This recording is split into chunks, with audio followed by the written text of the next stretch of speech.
বন্ধুরা, স্বাগতম বাংলা জ্ঞান তরঙ্গ চ্যানেলে। আজকের ভিডিওতে আমরা আলোচনা করব ভগবান শ্রীরামের জীবনী এবং তার অসাধারণ মহিমা সম্পর্কে।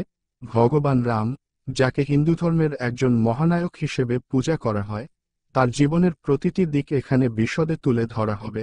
আশা করি আপনাদের ভালো লাগবে।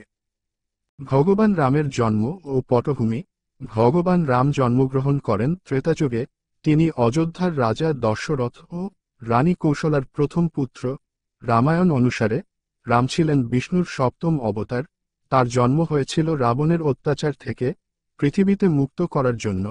রামের জন্মের ঘটনা অত্যন্ত মঙ্গলময় ও ঐশ্বর্যপূর্ণ। বলা হয় যে রামের জন্মের সময়ে আকাশে দেবতারা প্রসন্ন হয়ে সঙ্গীত পরিবেশন করেছিলেন এবং ফুলের বৃষ্টি করেছিলেন। শৈশব ও শিক্ষালাভ।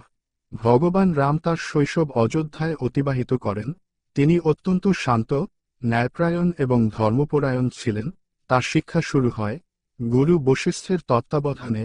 বশিষ্ঠ মুনি রাম এবং তার ভ্রাতাদের বেদ, উপনিষদ, ধনুর্বিদ্যা এবং রাজনীতি শিক্ষা দেন। শৈশব থেকেই রাম ছিলেন এক আদর্শ ছাত্র। তার জ্ঞানলাভ এবং আচরণে সবাই মুগ্ধ ছিলেন। সীতার সঙ্গে বিবাহ। রামের যুবাবস্থা অত্যন্ত গৌরবময়। একদিন মিথিলার রাজা জনক আয়োজন করেছিলেন এক বিরাট ধনুক ভাঙার প্রতিযোগিতা। এই ধনুক ছিল শিবের ধনুক, যা ভাঙা ছিল অত্যন্ত কঠিন। অনেক রাজকুমার চেষ্টা করেও ধনুক তুলতে পারেনি। রাম যখন ধনুক ভাঙার জন্য আসেন, তখন তিনি সহজেই ধনুকটি তুললেন এবং ভেঙে ফেললেন। এই ঘটনা দেখে জনক মহারাজ অত্যন্ত খুশি হন এবং সীতার সঙ্গে রামের বিবাহ সম্পন্ন হয়। এই বিবাহ ছিল এক ঐশ্বর্যপূর্ণ ও আনন্দময় অনুষ্ঠান। রাজ্যত্যাগ ও বনবাস। রামের জীবন এক গভীর পরীক্ষায় পড়ে যখন তার সৎ মা কেকেয়ী নিজের পুত্র ভরতকে সিংহাসনে বসানোর জন্য রামকে 14 বছরের বনবাসে পাঠানোর দাবি করেন। রাম তার পিতার কথা মান্য করে রাজ্যত্যাগ করেন। সীতা এবং লক্ষ্মণও রামের সঙ্গে বনবাসে যান। এই সময়ে রামের ন্যায়পরায়ণতা এবং তার কর্তব্যপরায়ণতা প্রকাশিত হয়। অযোধ্যার প্রজারা রামের প্রস্থান দেখে অত্যন্ত দুঃখিত হন, কিন্তু রাম তাদের আশ্বস্ত করেন এবং বনবাসে চলে যান। বনবাসের সময়কার ঘটনা। বনবাসের সময় রাম, সীতা এবং লক্ষ্মণ বিভিন্ন ঋষি মুনির আশ্রমে বসবাস করেন। তাদের জীবনে আসে নানা চ্যালেঞ্জ। তারা অনেক অসুর এবং রাক্ষসের সঙ্গে যুদ্ধে লিপ্ত হন এবং তাদের পরাজিত করেন। এই সময়ে সীতাহরণ এক গুরুত্বপূর্ণ ঘটনা। লঙ্কাপতি রাবণ সীতাকে হরণ করে নিয়ে যায় এবং তার আশ্রয়ে রাখে। রাম এবং লক্ষ্মণ সীতাকে উদ্ধার করার জন্য মরিয়া হয়ে ওঠেন। সীতার উদ্ধার ও রাবণের বিরুদ্ধে যুদ্ধ।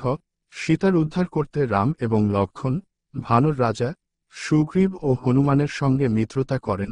রাম সুগ্রীবকে তার ভাই বালিকে পরাজিত করতে সহায়তা করেন এবং সুগ্রীব রামের বন্ধু হন। হনুমান সীতার সন্ধান পান এবং রামের বার্তা সীতাকে পৌঁছে দেন। বিশাল সেনাবাহিনী নিয়ে রাম লঙ্কায় আক্রমণ করেন এবং রাবণকে পরাজিত করেন।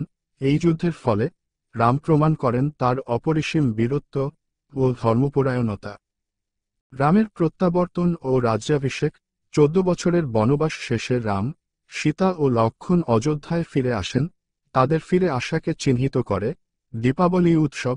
এই দিনটি অযোধ্যার জনগণের জন্য একটি বিশেষ দিন হয়ে ওঠে। রাম সিংহাসনে আরোহণ করেন এবং রামরাজ্য প্রতিষ্ঠা করেন, যেখানে সব মানুষ সুখী ও সমৃদ্ধ ছিলেন।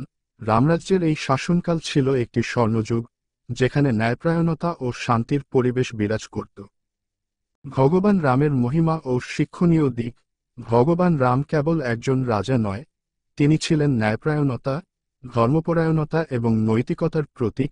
তার জীবন থেকে আমরা শিখতে পারি সততা, ভক্তি, ধৈর্য এবং কর্তব্যপরায়ণতা।